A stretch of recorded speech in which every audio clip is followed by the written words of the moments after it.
starting off, when we open up our box, you can see the transmitter status as well as the receiver, letting you know, hey, all of them are charging. They are currently paired with each other, and a little difficult to see with my particular filming setup, but there you go. You could see 15.1 hours under a folder. What that means is each of the transmitters on their internal storage for backups has a full 15.1 hours of space that they can do. What we're going to do is we're going to pull one of my receivers out and bring our receiver into focus. So starting at the top, you could see right there, that is mode in which we are currently recording our audio. That is transceiver 1, letting you know the connection strength between the two. And then we can see the remaining battery for transmitter 1. And then down here, this is the battery level for the receiver. And then here is our audio coming from this, letting you know, hey, if I bring it up here, it's going to start peaking and then put back down over there. If I open up our case again, you're going to notice in a moment, now there are 2 transmitters, each showing power level right there. If we wanted to manipulate anything on this screen, and this is the beauty of this, swipe up from the bottom, and you can see this is for transceiver 1. I can do the recording. Now it's recording to transceiver 1. I can turn that off. I can select to mute transmitter 1. So if I need to, from afar, mute my talent because they keep talking, I can do that right from here. And then if I select this, it will allow me to format, which will clear the space of the internal memory of my transmit. Oh, we don't necessarily need to do that, so I'm just going to swipe down, bringing us back to this menu. If I swipe down again, now I can either swipe up on the right-hand side, which will show me transmitter 2. If I do it on the left-hand side, transmitter 1. That is an interesting feature that you get with this. So what we're going to do now is I'm going to swipe down from the top, and we're going to start with our menu settings. Right here, this is our audio. So I am on mono, meaning both transmitters will record to a singular audio channel. Sounds something like this. All right, now we're going to try having 2 mics on. And looks like this on the project timeline. If I select mono, I can see transmitter left and right all going to a single channel. If I select this, now I have mono with a safety channel. Wiping up from the bottom twice brings us back to the main page here so that we can see mono with a safety channel. And if I open up my box of tricks again, there, that's what that looks like. And we're going to swipe down back to our mono with a safety channel. We have stereo left and right. It's letting me know transmitter 1 is the left, transmitter 2 is the right. I can tap on that and inverse it or put it back. Now, you might ask yourself, why is that important? Well, for me, I know I always take my transmitter from the left-hand side of my carrying case, so I will always know that that will be the left audio. That's how it works for me. However, for you, if you want to reverse that, they let you do that. For an audio example of what left and right channels sound like, here we go. Tell my lovely assistant to start speaking. Hello from the right side. She could say a little more. Hello, how are you doing today?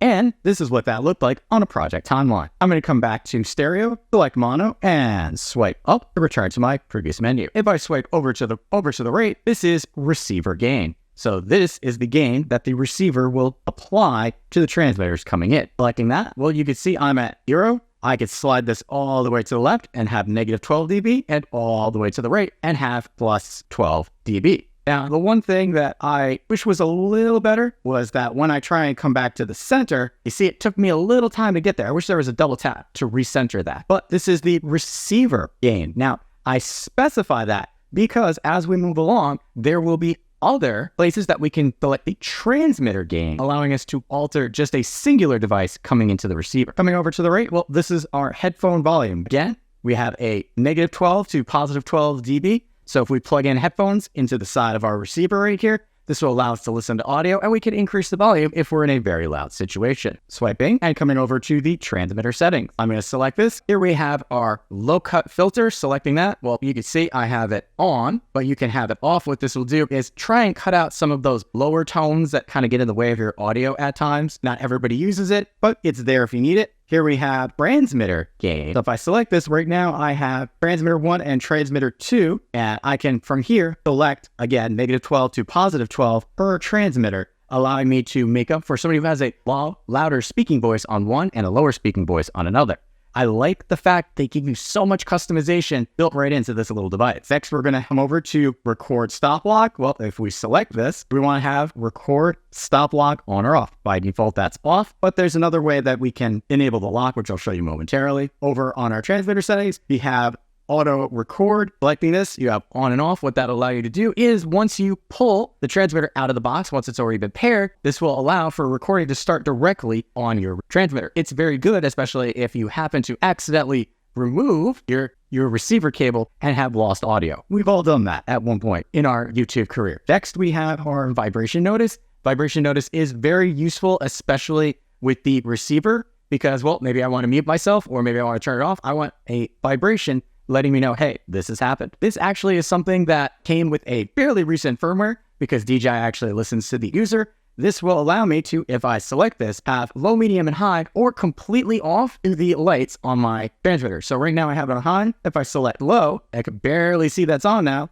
and I could turn that all the way off if I wanted to. Notice that is done in real time. It is great, especially if you need to hide this on your talent and want to keep the light affecting your shot. Flipping up one more time, and we're going to do that again because that was all of our transmitter settings. Coming over, these are our generic settings. By default, it's on brightness. I'm going to swipe all the way to the left because this is sync devices. If you happen to not have these automatically pair on your own, you can come in here and manually pair new transmitter. Coming over, we have brightness. This is going to be the brightness for the receiver itself. Next is language. Lots of choices there by default, depending on the region you get it. Next is date and time. Selecting that, well, you can set your specific date and time. And here you can see the exact date and time as to when I filmed this segment of the video. And then last but not least over here, we have factory reset, which will put everything back to factory, which means also if you happen to have downloaded any firmware, that pushes it all the way back. And then here we have version, which will allow us to see our firmware version, as well as our transmitter version. There is a serial number in there as well, but we're not going to show you that.